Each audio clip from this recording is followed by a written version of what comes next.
BTech masters MBBS courses చదవాలనుకునే students T Hub Hyderabad లో వీసర్స్ global education fair and loan mela June 29 entry.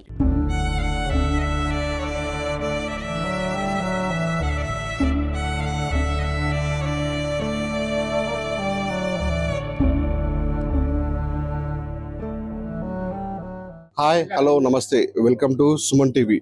మానవ సంబంధాలు మంట కలుపుతున్న వేళ సంబంధించినటువంటి కుటుంబ సభ్యులనే అతి కిరాతకంగా చంపుతున్న రోజులతో వచ్చాయి. మనం కొన్ని రోజులు కూర్చో మొన్న మహబూబాబాద్ జిల్లా మరిపేట మండలం జండాల తండలో కన్న కూతుళ్ళు కన్న తండ్రినే కసాయిగా చంపిన దాటను మర్చిపోక ముందుకే మరో సంఘటన జోడేసుకుంది. ఇటు హైదరాబాద్లో జీడిమెట్ల పోలీస్ స్టేషన్ పరిధిలో కళాకారుని సాంస్కృతిక తెలంగాణ సాంస్కృతిక కళాకారు అయినటువంటి అంజలిని కన్న కూతురు తమ ప్రియుడి మోజులో పడి తను అంటే మాట వినట్లేదు, తల్లి మందలించడంతో తన తల్లిని ఎలాగైనా దూరం చేసుకోవాలని చెప్పేసి ఒక పథకం ప్రకారం చంపిన ఘటన మద్దతు తీసుకుంది. దీంతో మనతో మాట్లాడడానికి మృతురాలు చిన్న కూతురు మనసు ఉంది. తనతో అడిగి తెలుసుకున్న ప్రయత్నిద్దాం. తల్లి చెప్పమ్మా, అసలు ఏం జరిగింది తల్లి ఆ రోజు మమ్మీ నన్ను ఒక అక్కని తీసుకురమ్మనేసి బయటికి పంపించింది. మమ్మీ కూడా ఇలా జరుగుద్దని తెలియదు. అయితే అక్క నన్ను బయటికి పంపించినాక బయటికి వెళ్ళేసి నేను వస్తుంటే వాళ్ళు వచ్చినట్టున్నారు. శివ అనే వ్యక్తి వాళ్ళు అనే వాళ్ళ తమ్ముడు ఇంకెవరు వచ్చినా తెలియదు. నాకు కనిపించింది అయితే వాళ్ళిద్దరు ఒప్పుకుంది కూడా మేము చేసినాం అనేసి వాళ్ళు ఒప్పుకున్నారు. వాళ్ళు ఏం చెప్పారంటే, నేను ఇంటికి వచ్చి చూసినప్పుడు అక్క బయటికి వచ్చింది. నాకేం అర్థం కాదు అక్క బయటకు. నేనేమనుకున్నా అంటే ఎనిమిది నెలల పరిచయం ఉంది అని. శివ అనే వ్యక్తి ఎలా పరిచయం అంటే ఇన్స్టాగ్రామ్ లో అనే రజక అనే స్టోరీ పెట్టుకుంటే దాన్ని చూసి వీళ్ళిద్దరికి మాటలు కలిసినాయి. ఈ 8 నెలల పరిచయాన్ని ఎన్ని నెలలు అమ్మ ఇంత కష్టపడి పెంచింది. నాన్న లేకపోయినా ఇంత కష్టాలు పడి పెంచింది అమ్మ. అలాంటి అమ్మని చంపేసిర్రు అందరు కలిసి. అసలు నేను ఆ రోజు వచ్చినప్పుడు అక్క బయటకు వచ్చింది. అక్క బయటకు వచ్చి చూసింది, నన్ను చూసి మళ్ళీ లోపలికి వెళ్ళింది. నాకు ఏమనుకున్నా అంటే మమ్మీ చెప్పిందేమో ఇంకా నేను వస్తలేను అని చెప్పేసి చూసేసి తీసుకొని రమ్మందేమో అనుకున్నా. అక్క అంతా వెళ్ళిపోయింది. మొన్న ట్యూస్డే రోజు వెళ్ళిపోయింది. మమ్మీ మిస్సింగ్ కేసు పెట్టింది.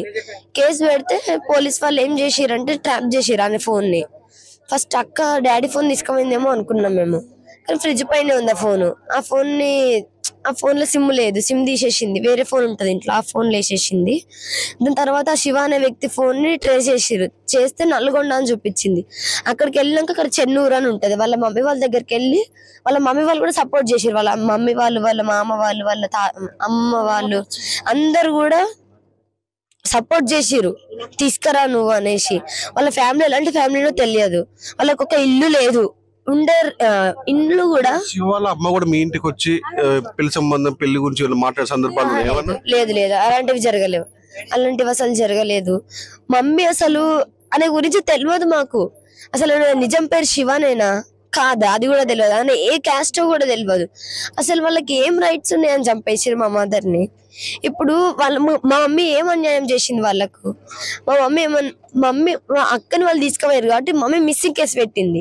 అయితే ఇట్లా మమ్మీ తీసుకొచ్చేసింది కాబట్టి అక్కని వాళ్ళు పెట్టుకొని చంపేస్తే ఇంకోసారి తీసుకురాదు కదా, మేము ఉండొచ్చు, మేము హాయిగా బ్రతకొచ్చు అనేసి ప్లాన్ వేసుకురంట. వాళ్ళ తమ్ముడు చెప్పిండంట, శివ అనే వ్యక్తి వాళ్ళ తమ్ముడు చెప్పిండంట. నిన్న పోలీస్ వాళ్ళు కొడితే చెప్పిండంట, మేము ఇట్లా ఫస్ట్ నుంచి అనుకుంటున్నాం వాళ్ళ మదర్ని చంపేయాలనేసి. మేము ఫస్ట్ నుంచి అనుకొని ప్లాన్ వేసుకొని ఇప్పుడు చేసేసినాం సార్.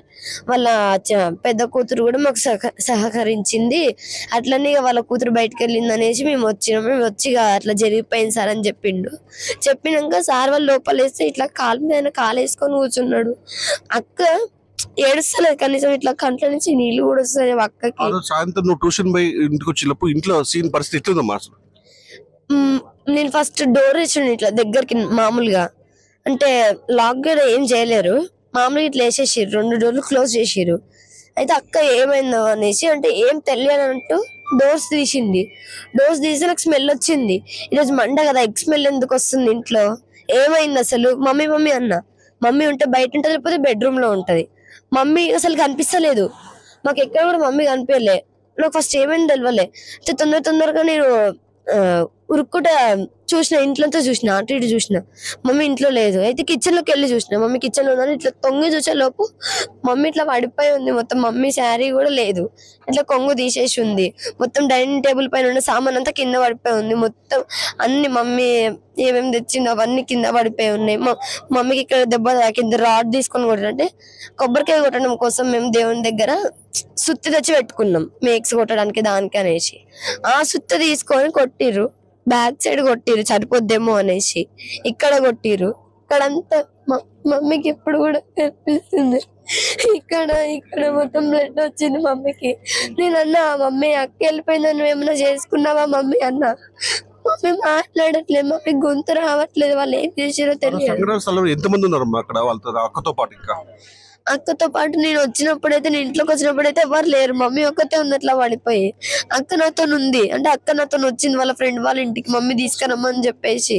అయితే నన్ను తీసుకొని వెళ్ళి నన్ను డైవర్ట్ చేసింది, ఇంటికి వెళ్ళొద్దు అని చెప్పి. నేను అన్నా, నా చేతులు స్టిక్కర్స్ ఉన్నాయి, ఇవి ఇంట్లో పెట్టేసొద్దు, మళ్ళీ వీటిని ఎవరు తీసుకెళ్తారు అంటే, అంతుంటే నేను పట్టుకుంటే అంది.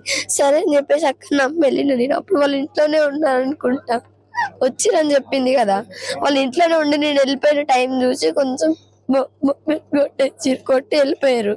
మమ్మీని ఏమనుకున్నారంటే చనిపోయిందేమో అనేసి వాళ్ళు ఎస్కేప్ అయిపోయారు. దాని తర్వాత నేను ఇంటికి వచ్చినాక చూసిన, మమ్మీ దగ్గరికి వెళ్ళి మమ్మీ ఇట్లనే పట్టుకున్నా, మమ్మీ ఏమైంది మమ్మీ, నీకు ఏమైంది మమ్మీ అన్న. మొత్తం ఫేస్ అంతా చూసిన, ఇట్లా పట్టుకొని చూస్తే మమ్మీ జుట్టు దగ్గర బ్లడ్ ఉంది. మమ్మీ ఏమన్నా యాసిడ్ ఏమన్నా తాగినామా అని, ఏమన్నా చేసుకున్నామా అని, ఎవరన్నా వచ్చి కొట్టిరా అని అంటే మమ్మీ మాట్లాడతలేదు. అయితే మమ్మీ చెయ్యి ఇట్లా పడిపోయి ఉంది. మమ్మీ చేతులు ఒక చెయ్యి తీసుకొని ఇట్లా పట్టుకున్నా, మమ్మీ చెయ్యి ఇట్లా పట్టుకున్నా. మమ్మీ ఏమైనా మమ్మని ఇట్లా ఇట్లా అంటున్నా, మమ్మీ ఇంకో చెయ్యి తీసుకొచ్చి ఇట్లా పట్టుకుంది నన్ను. పట్టుకున్నాక అక్క నన్ను అక్కడి నుంచి తీసుకెళ్ళిపోయింది. అంబులెన్స్ ఫోన్ చేయంటే ఫోన్ చేయలేదు. మేము 108 కి ఫోన్ చేస్తే వాళ్ళు కట్ చేసి, మమ్మీ నన్ను ఇట్లా పట్టుకుంది, ఈ చేతులు పట్టుకుంది మమ్మీ. తల్లిని చంపిన వాళ్ళని ఈ విధంగా శిక్షించాలి తల్లి. వాళ్ళైతే బయటికి రావద్దు, నాదైతే ఒక్కటే రిక్వెస్ట్, వాళ్ళు బయటికి రావద్దు. ఉంటే జీవితాంతం జైల్లో అని ఉండాలి, లేకపోతే ఉరి శిక్ష పడాలి వాళ్ళకి. కానీ బయటికి మాత్రం వాళ్ళని వదలొద్దు, వాళ్ళని వదలొద్దు. మా అమ్మని చంపేసినట్టు వాళ్ళని కూడా చనిపోవాలి, వాళ్ళు శిక్ష అనుభవించాలి. ఒక నిండు ప్రాణాన్ని తీసిర్రు, నాకు అమ్మ లేకుండా చేసిర్రు. మా డాడీ పోయిన ఇయర్ చనిపోయింది, మా డాడీ ఈ ఇయర్ ఏమో మా అందరు చనిపోయింది. ఇప్పుడు నేను ఎవరు లేని అనాథన అయిపోయినా, నన్ను ఎవరు చూసుకుంటారు, వాళ్ళకి ఏం రైట్స్ ఉన్నాయని చంపేసాను మా మమ్మీని.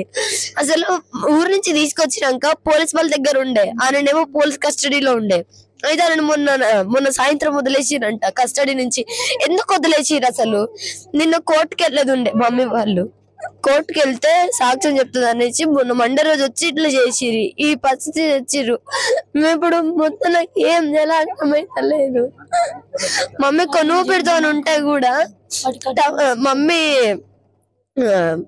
చున్నీ తీసుకొని అక్క ఇచ్చిందంట, అక్క చున్నీ ఇచ్చాను తీసుకొని మమ్మీ కొనువు పెడుతూ ఉండే. లేచి కూర్చుందంట మమ్మీ, నాకు దెబ్బ తాకిందంటే వెనకాల చూసుకుంటుంది. నేను చూసిన మమ్మీని అప్పుడు. వాళ్ళు మమ్మీ కనిపించకు అని చెప్పారు. అయితే నాకు భయమైంది, నిజంగా వాళ్ళు చెప్పినట్టు ఏమన్నా అయిద్దేమో అనేసి. నేను ఒక అక్క వాళ్ళ ఇంటికి వెళ్ళిన, అప్పుడు అక్క ఏం చేసిందంటే వాళ్ళే ఒప్పుకుంటారు, ఇట్లా పోయేటప్పుడు చున్నీ అన్న చేతికి ఇస్తే మమ్మీ కూర్చుంటే మమ్మీ మెడకేసి గట్టిగా లాగితే మమ్మీ జన్మేలా పడిపోయి. నాకు వచ్చి ఏం చెప్పారంటే, మమ్మీ బేస్మెంట్ లో నీళ్ళు చల్లినాము, చల్లి ఇట్లా అన్నాక చూసి అని పడిపోయింది ఇట్లా, నాకు అబద్ధం చెప్పి అందరు అమ్మ నెక్ దగ్గర కూడా అమ్మ చైన్ ఉంటే అమ్మ చైన్ పట్టుకొని కూడా ఇట్లా టైట్ చేసిరు. ఆ చైన్ కూడా తెగిపోయి ఉంది మమ్మీది, ఇప్పుడు లోపల ఉంది అది నా దగ్గర. ఆ చైన్ తెగిపోయి ఉంది, ఆ చైన్ ని కూడా టైట్ చేసి పట్టుకున్నారు. ముగ్గురు కలిసి హత్య చేసేసారు. సీఎం రేవంత్ రెడ్డి గారు మాకు న్యాయం చేయాలి అందరూ, వాళ్ళు మాత్రం బయటికి రావద్దు. ఇప్పుడు మా మమ్మీ పరిస్థితి ఎట్లుందో వాళ్ళ పరిస్థితి కూడా అంతే కావాలి. మాకు అందరికి న్యాయం జరగాలి, మా కుటుంబానికి. సీఎం రేవంత్ రెడ్డి గారు, సీతక్క గారు, కొండ సురేఖక్క గారు అందరు మాకు న్యాయం చేయాలి. మమ్మీ పనిచేస్తున్న టీఎస్ఎస్ జాబ్ లో కళాసారథి జాబ్ మమ్మీది, గద్దర్ వెన్నెల అక్క కూడా మాకు న్యాయం చేయాలని కోరుకుంటున్నాం. వాళ్ళు మాత్రం బయటికి రావద్దు, పడితే ఉరి శిక్ష పడాల ముగ్గురికి. వాళ్ళు బయటికి రావద్దు, వాళ్ళ ఫ్యామిలీని కూడా పట్టుకోవాలి అందరూ. వాళ్ళ ఫ్యామిలీ కూడా సపోర్ట్ చేసింది, ఆ చిన్న అమ్మాయి చూడు ఎంత దీనంగా ఏడుస్తుందో, తల్లి విషయం పక్కన పెట్టుకొని కూడా తన తల్లికి అయితే ఏ విధంగా అయితే ఏం చేశారో వాళ్ళని కూడా ఆ విధంగా కఠినంగా శిక్షించాలని చెప్పేసి ముఖ్యమంత్రి రేవంత్ కూడా ఈ విషయంపై తన జోక్యం తీసుకుని నిందితులను కఠినంగా శిక్షించి తమకు న్యాయం చేయాలని చెప్పి కోరుతున్న పరిస్థితి ఉంది.